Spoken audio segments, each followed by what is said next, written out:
கூப்பிட போகிற பர்சன் பற்றி சொல்லலாம். கிருத்தி ஷெட்டி ஒரு ஃப்ரேஸ் சொன்னாங்க, his goodness reflects in every characters that he play அப்படின்ட்டு. ஐ திங்க் அது ரொம்ப ஆப்டான ஒரு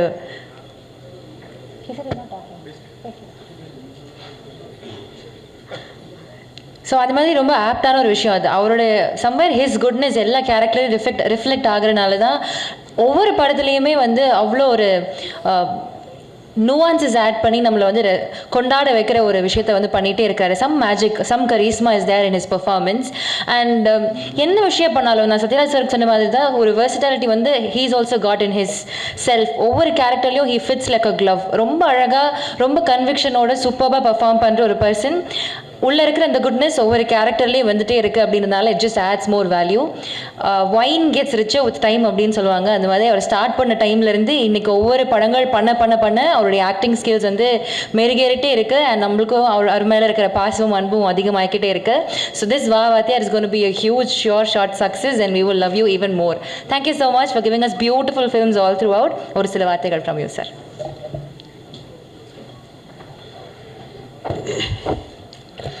பத்திரிகை, தொலைக்காட்சி, ஊடக நண்பர்கள் எல்லாருக்கும் வணக்கம். எல்லாருக்கும் புத்தாண்டு வாழ்த்துக்கள். மறுபடியும் எல்லாரையும் சந்திக்கிறதே ரொம்ப ரொம்ப சந்தோஷம். போன வருஷம் பயங்கர செலிப்ரேஷனோடு நாங்கள் படத்தை ரிலீஸ் பண்ணுறதுக்கு முயற்சி பண்ணோம். அது தடங்களாகிடுச்சு. எனக்கு முதல் படத்துலேயே அது நடந்திருக்கு. பல தடங்களுக்கு அப்புறம் தான் முதல் படமும் ரிலீஸ் ஆச்சு. அடுத்த படம் அதை விட தடங்களாச்சு. ஸோ தடங்கள் ஒன்றும் புதுசு இல்லை, பழகினது தான். ஆனால் வந்து ஞானவேல் இருந்த சுச்சுவேஷனில் வந்து அவர் எனக்கு ஆறுதல் சொல்லிட்டு இருக்காரு, நான் அவருக்கு ஆறுதல் சொல்லிட்டு இருக்கேன். நான் என்ன நினைக்கவே நினைக்காதீங்க. நீங்கள் நிம்மதியாக இருங்க, அதுதான் முக்கியம். ஏன்னா நாம் இருக்கிற எல்லா போராட்டத்துலேயும் ஜெயிச்சரணும்னு ஓடுறதுல வந்து ஹெல்த்தை விட்டுறோம். அதனால் ஹெல்த்தை மட்டும் செஞ்சு விடாமல் இருந்தீங்கன்னா போதுங்கிறது மட்டும் தான் அவர்கிட்ட நான் சொன்னது. எவ்வளோ ஸ்ட்ரெஸ் இருந்தாலும் அதை வந்து மனசுக்கு எடுத்துகிட்டு போகாமல் இருக்கணும்னு அவர்கிட்ட நான் எப்போவுமே நான் கேட்டுப்பேன். சினிமா பற்றி சொல்லும்போது சின்ன வயசில் அப்பா சொன்ன ஞாபகம் இருக்குது. இது மாதிரி ஒவ்வொரு அரசியலையுமே வந்து அது யாருக்கு போய் சேரணும்னு எழுதியிருக்குன்னு சொல்லுவாங்க. அது மாதிரி சினிமாவில் இருக்கிற ஒவ்வொரு ஃப்ரேம்லையுமே யார் இருக்கணும்னு எழுதியிருக்குன்னு சொல்லுவாங்க. ஏன்னா அவங்க படம் நடித்து முடிச்சுட்டா கூட கடைசியில் தியேட்டரில் வருவோமானு தெரியாது, அது கடைசியில் காணாமல் போயிடும்னு சொல்லுவாங்க. ஸோ அப்படி ஏற்கனவே நிறையா விஷயங்கள் நிர்ணயிக்கப்பட்டிருக்கு. ஸோ ஒரு நல்ல கதை, அதுக்கு தேவையான ஒரு டைரக்டரையும் தயாரிப்பாளரையும் நடிகர்களையும் தொழில்நுட்ப கலைஞர்களையும் அதுவே முடிவு பண்ணிக்கும்னு சொல்லுவாங்க. அது மாதிரி அது ஒரு லொக்கேஷன் அமையும் போதும் சரி, நிறைய சீனியர்ஸ் இந்த வார்த்தையை சொல்லிகிட்டே இருப்பாங்க. அதுக்கு தேவையான விஷயத்தை அதுவே அமைச்சுக்கோன்னு சொல்லிகிட்டே இருப்பாங்க. அதை நம்பினோம்னா நம்ம இன்னும் கொஞ்சம் நிம்மதியாக இருக்கலாம். இல்லைனா இந்த மாதிரி தாமதங்கள் வரும்போது ரொம்ப பதட்டம் அடையும், ஏன் வருதுன்னு நம்ம நினச்சிட்டே இருப்போம்.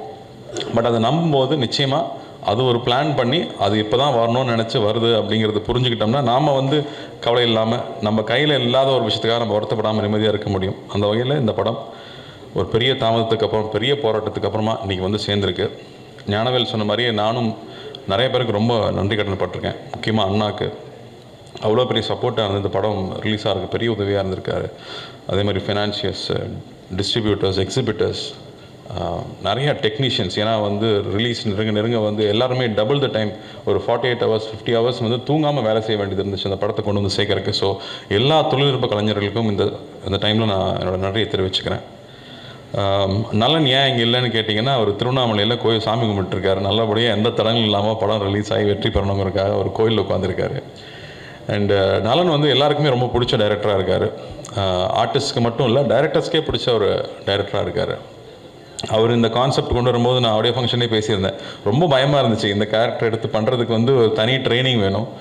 ஆனால் வந்து இதுக்கு நான் வரும்போதும் ட்ரைனிங் எடுத்துகிட்டு வரல, வந்து கற்றுக்கிட்டு தான் எல்லாமே. பட் பண்ணுறதை சின்சியராக பண்ணணும், எவ்வளோ பெஸ்ட்டாக பண்ண முடியும்னு ஒவ்வொரு நாளும் அதுக்கான ஹோம் ஒர்க் பண்ணி அவரோட படங்களை திரும்ப பார்த்து, அவரோட க்ளோஸ்அப்ஸை திரும்ப பார்த்து அதை எப்படி கொண்டு வரலாம். ஏன்னா என்ன முகத்தை என்னாலே கொஞ்ச நேரம் பார்க்கவே முடியாது. அதில் அவர் முகத்தை கொண்டு வந்து பொருத்தணும்னா எப்படி பொறுத்துறதுன்றது ரொம்ப பயமாக இருந்துச்சு. பட் நலன் மாதிரி ஒரு டெக்னீஷியன், ஜார்ஜ் மாதிரி ஒரு கேமராமேன் இருக்கும்போது, வெற்றி மாதிரி எடிட்டர்ஸ் இருக்கும்போது அவங்களோட சப்போர்ட்டில் அதை ப்ரெசென்ட் பண்ண முடியும்னு நம்பிக்கை வந்துச்சு. ஸோ ஃபஸ்ட்டு ஒரு சீன் டெஸ்ட் ஷூட் பண்ணி பார்த்ததுக்கப்புறமா தான் ஓகே இந்த வழியில் போயிடலாம்னு நினச்சி தைரியமாக கொண்டு வந்தோம். ஆனால் அதுக்கப்புறமா சந்தோஷ் நாராயணனோட இசை டெஃபினட்டாக அது இன்னும் மேலே எடுத்துகிட்டு போயிருக்குன்னு சொல்லலாம். ஏன்னா நலன் யோசிக்கும் போது சொன்னார், ஒரு சூப்பர் ஹீரோ ஃபில்ம் மாதிரி ஒன்று பண்ணணும், ஒரு என்டர்டெய்னிங்கான ஃபில்ம், ஒரு கமர்ஷியல் ஃபில்ம் பண்ணணும். ஆனால் அது வந்து மாடர்னாக இருக்கணும். அதுக்கு சூப்பர் ஹீரோ கேரக்டருக்கு எங்கே போகிறதுனா அது எப்பவுமே சூப்பர்மேன் பேட்மேனாக இருக்கணும்னு அவசியம் இல்லை, கற்பனை கேரக்டராக இருக்கணும்னு அவசியம் இல்லை.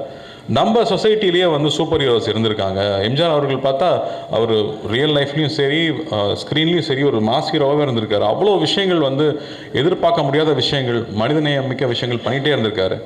அவர் ஏன் திரும்ப வரக்கூடாது அப்படின்னு அவர் யோசித்து கொண்டு வந்தது அவர் தைரியமாக யோசிச்சிட்டாரு. ஆனால் எக்ஸிக்யூட் பண்ணுறது அவ்வளோ சிம்பிளாக இல்லை, அது பெரிய விஷயமா இருந்துச்சு. அண்ட் அவரை பற்றி தெரிஞ்சுக்க அவர் மேலே இருக்க மரியாதை கூட்டிகிட்டே இருந்துச்சு. யூஸ்வலாக வந்து படம் ரிலீஸ்க்கு முன்னாடி ஆழ்வார்பேட்டை ஆஞ்சநேயர் கோயிலுக்கு போய் நானும் ஞானவேலும் கும்பிட்டு வருவோம். ஆனால் இந்த வாட்டி வந்து வாத்தியார் வச்சு படம் எடுத்ததுனால அவர் சமாதிக்கு போய் கும்பிடணுன்னு ஆசையாக இருந்துச்சு. அது முதலே நாங்கள் போகணும்னு நினச்சோம், அப்போ ரிலீஸ் தள்ளி போச்சு. இன்றைக்கி வந்து எந்த தடையும் இல்லாமல் நாளைக்கு ரிலீஸ் ஆகணுங்கிறதுக்காகவே காலையில் போய் கும்பிட்டு வரலான்னு போயிருந்தோம். அங்கே போய் நிற்கும் போது அங்கே இருக்கிற உணர்வே வேறையாக இருந்துச்சு. இங்கே இருக்கிறவர் எப்போவோ இறந்துட்டார், 40 வருஷம் ஆச்சுன்னு நினைக்கிறேன். ஆனால் அங்கே போய் நிற்கும் போது இன்னும் அவரை பற்றி நம்ம நினச்சிட்ருக்கோம், இன்னும் அவரை பற்றி ஒரு சினிமா எடுக்கணும்னு ஆசைப்பட்றோம். அவருடைய இமேஜ் இன்னும் அவ்வளோ ஸ்ட்ராங்காக இருக்குது.